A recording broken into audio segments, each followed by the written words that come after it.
رحیم وبہ نستعین۔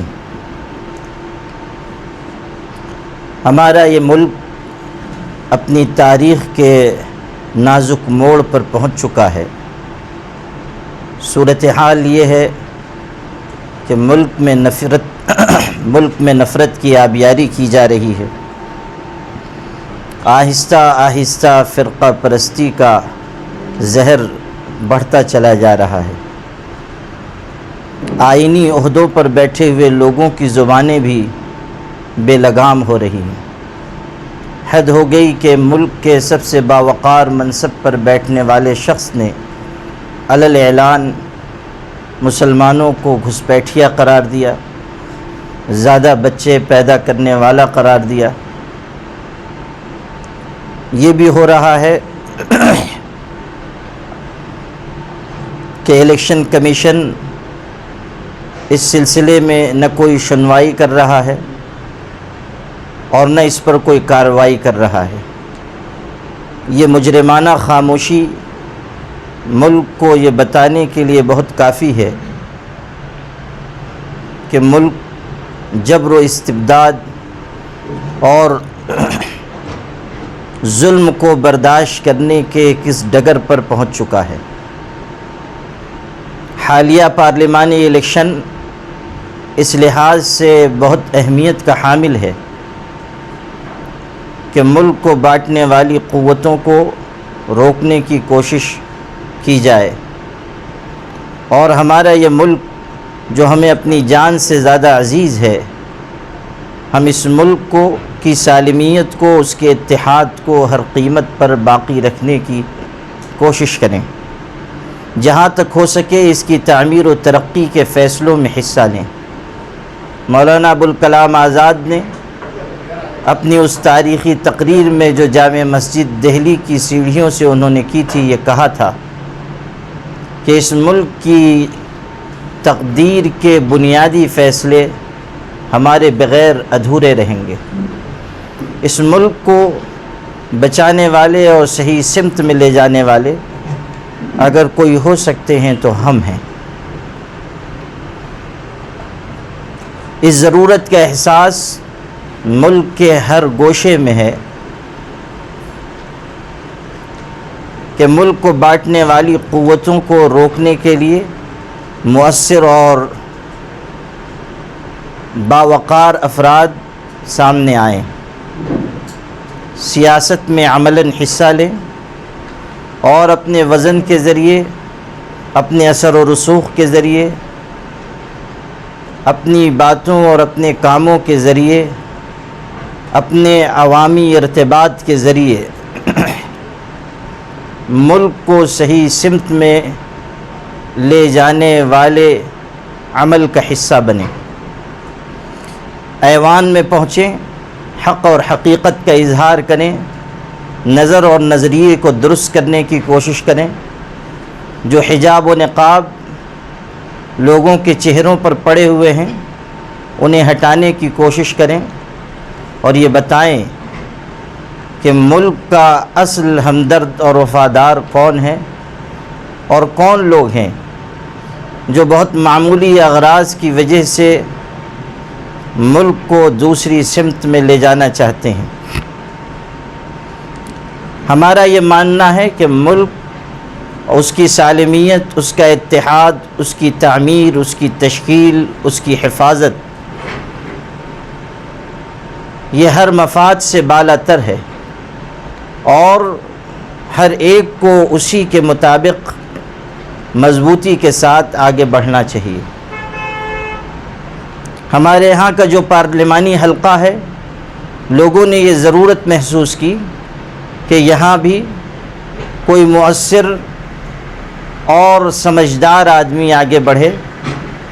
اور الیکشن میں حصہ داری لے، اس لیے کہ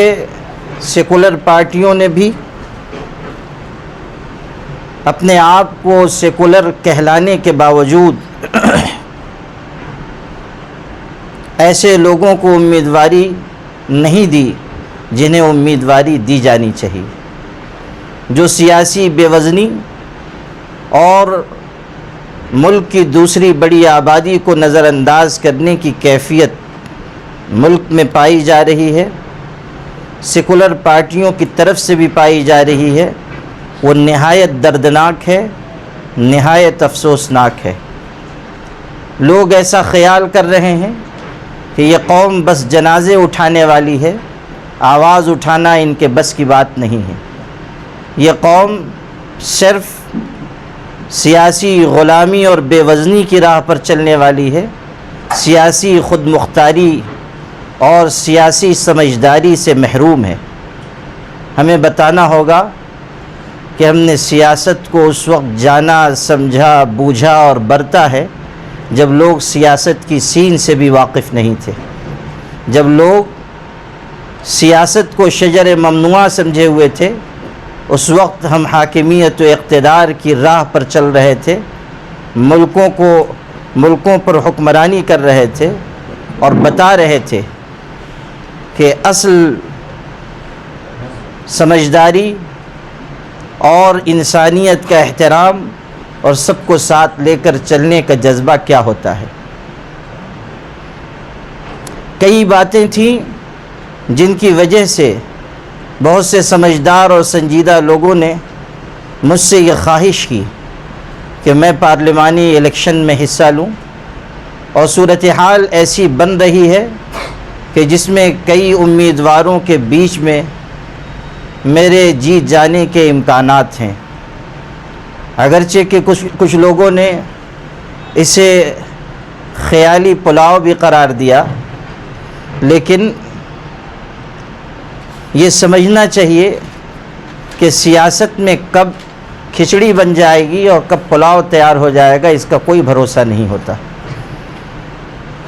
کب اونٹ کس کروٹ بیٹھ جائے گا کوئی بھروسہ نہیں۔ یہ بھی سمجھا گیا کہ اسباب سے قطع نظر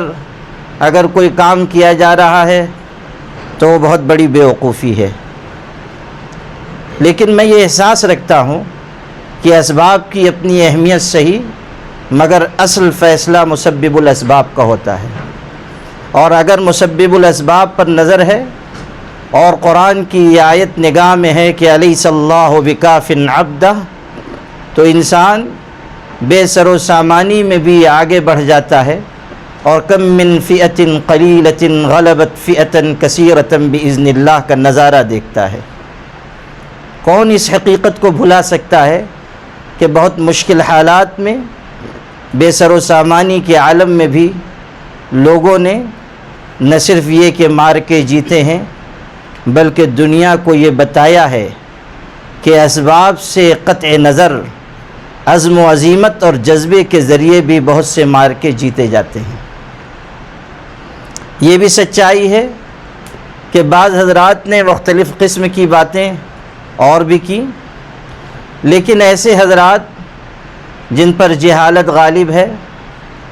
جو سر سے لے کر پیر تک سیاسی بے بصیرتی اور اپنے مفادات کے دلدل میں ڈوبے ہوئے ہیں، میں انہیں اس لائق نہیں سمجھتا ہوں کہ ان کی باتوں کا جواب دوں۔ آدمی کو ہمیشہ اپنی سطح کے مطابق رہنے والے افراد کا جواب دینا چاہیے۔ نہ ہر سوال اس لائق ہوتا ہے کہ اس کا جواب دیا جائے، نہ ہر آدمی اس لائق ہوتا ہے کہ اس کی باتوں کو اہمیت دی جائے۔ یہ تجربہ ہوتا ہے کہ جب انسان قدم بڑھاتا ہے تو اسے یہ سمجھ میں آتا ہے کہ ہماری صفوں میں بھی ایسے لوگ ہیں، ایسے منافقت برتنے والے لوگ ہیں کہ جو ہر بھیڑیے کے ساتھ شکار کرتے ہیں اور ہر بھیڑ کے ساتھ بیٹھ کر آنسو بہاتے ہیں۔ انسان یہ بھی خیال کرتا ہے کہ جب وہ آستین جھٹکتا ہے تو اسے محسوس ہوتا ہے کہ آستین میں آدھا زہر تو اپنوں کا ہے۔ یہ صورتحال پیش آتی ہے، اور ایسا نہیں کہ سیاسی گلیاریوں ہی میں پیش آتی ہے، بہت سی جگہوں پر ملی کاموں میں بھی بہت سی چیزیں دیکھنے سمجھنے کا موقع ملتا ہے۔ چونکہ ایک ملی ضرورت پیش نظر تھی، اس لیے میں نے چاہا کہ اس پر کچھ گفتگو ہو، کچھ مشورے ہوں۔ جب مشورے شروع ہوئے تو صورتحال یہ بنی کہ اس کی خبر سوشل میڈیا پر چلی گئی، اور چونکہ ہماری خانقاہ رحمانیہ سے تعلق رکھنے والے لوگوں کا بہت بڑا حلقہ ہے، اللہ کی مہربانی سے خانقاہ سے جڑے ہوئے لوگ، سلسلے میں داخل لوگ، یا وہ جو مجھ سے محبت کا تعلق رکھتے ہیں، یا وہ جو مجھ سے دینی رہنمائی حاصل کرتے ہیں، ان سب حضرات نے اس میں دلچسپی لی، شہر کے عام لوگوں نے دلچسپی لی، اور غیر معمولی طریقے پر یہ موضوع چھا گیا۔ مجھے سچی بات یہ ہے کہ مجھے بھی یہ گمان نہیں تھا کہ اس طرح یہ موضوع پھیل جائے گا۔ جب یہ بات آگے بڑھی تو مختلف پارٹی کی طرف سے لوگوں کی آمد کا سلسلہ بھی شروع ہوا، کہیں کہیں سے ٹکٹ کی پیشکش بھی ہوئی، اور مختلف ایسے حضرات بھی سامنے آئے جنہوں نے مجھ کو یہ یقین دہانی کرائی کہ وہ تن من دھن سے اگر میں امیدواری کروں تو ساتھ دیں گے انشاءاللہ الرحمن۔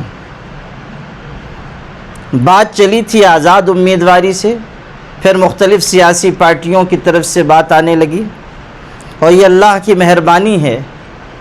اور اللہ کی دی ہوئی عزت، اس میں میرا کوئی کمال نہیں ہے، اور اللہ تعالی ہمیشہ بڑے بول سے اور کبر اور فخر و غرور سے بچائے کہ جو کچھ تھوڑی بہت دینی خدمت انجام دی گئی ہے اس کا یہ نتیجہ ہے کہ لوگوں کے دل میں محبت ہے، اور اسی وجہ سے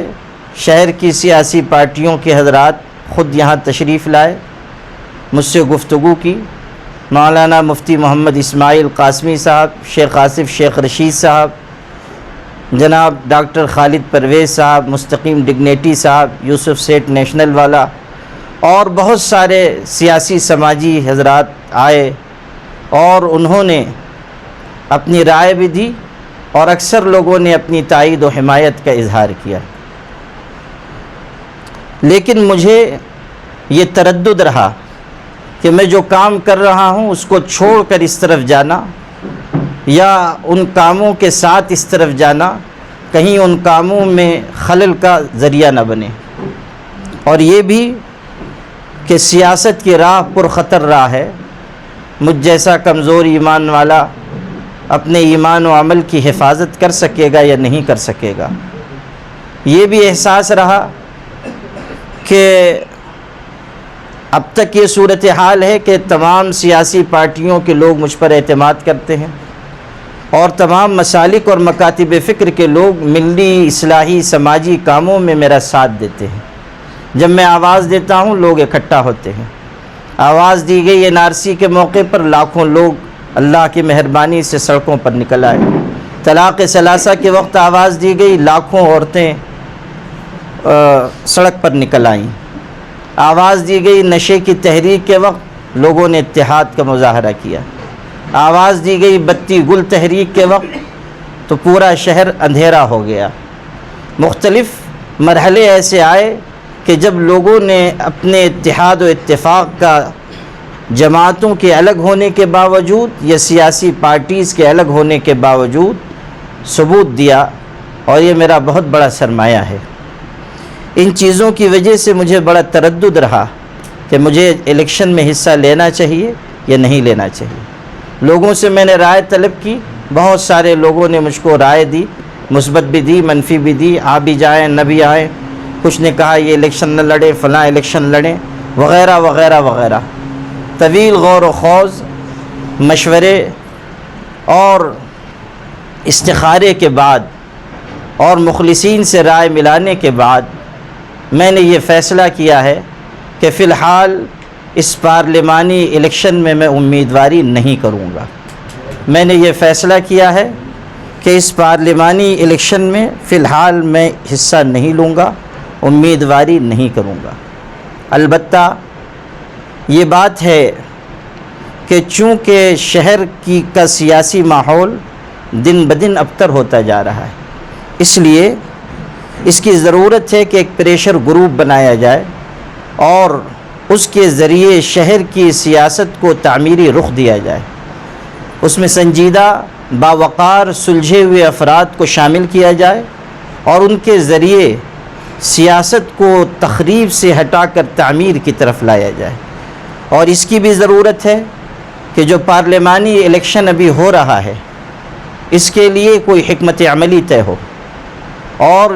آپس میں سر جوڑ کر بیٹھا جائے کہ ہم اس پارلیمانی الیکشن میں کس سمت میں جائیں جس سے ہم شہر کا بھلا کر سکیں اور شہر کو صحیح سمت دے سکیں۔ اس کے لیے میں شہر کے سنجیدہ طبقے کو، الگ الگ سیاسی جماعتوں اور مختلف مکاتب فکر کے لوگوں کو دعوت دیتا ہوں کہ ایک پریشر گروپ بنایا جائے اور اس پارلیمانی الیکشن کے لیے فوری حکمت عملی بنائی جائے۔ اگر ہم ایسا نہیں کریں گے، خاموش بیٹھے رہیں گے، تو عند اللہ ہم مجرم قرار پائیں گے۔ اس وقت ضرورت ہے کہ ہم فوری اپنی حکمت عملی تیار کریں، اس کے مطابق آگے بڑھیں اور ایک پریشر گروپ ہمیشہ کے لیے بنائیں کہ جو سیاسی رخ طے کیا کرے اور سیاسی حضرات سے کام لینے کی پوزیشن میں ہو۔ اس لیے میں جہاں یہ اعلان کر رہا ہوں کہ میں نے ملی ضرورت کے پیش نظر حالیہ پارلیمانی الیکشن میں دلچسپی لی تھی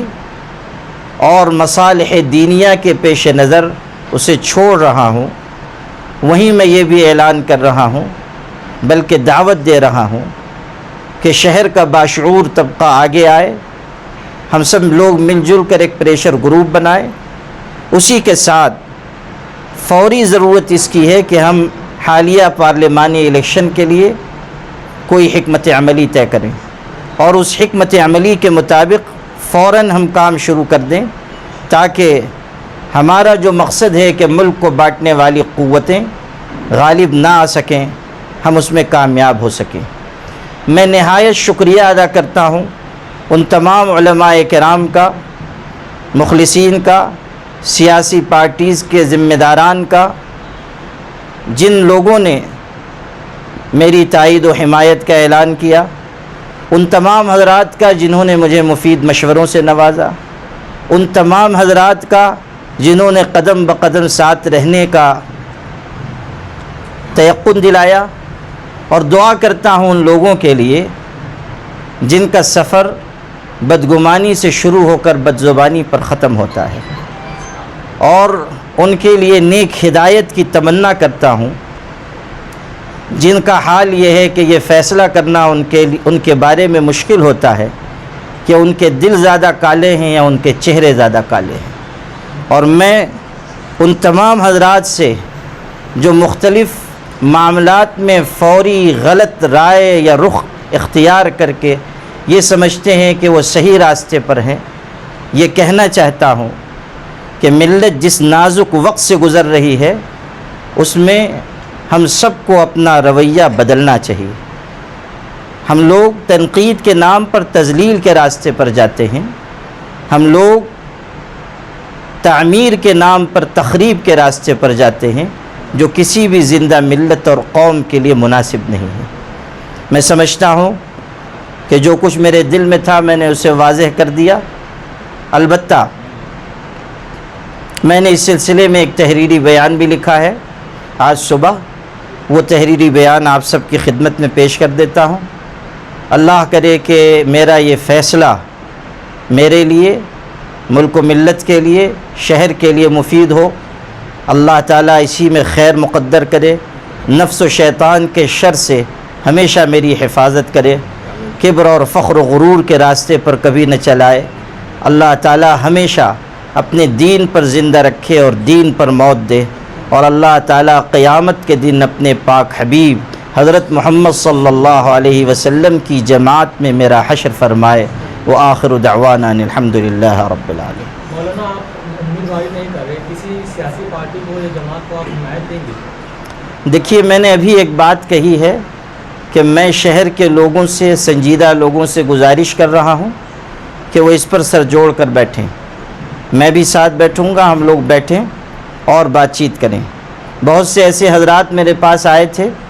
جو یہ سمجھانا چاہ رہے تھے کہ آپ کے کھڑے ہونے کی وجہ سے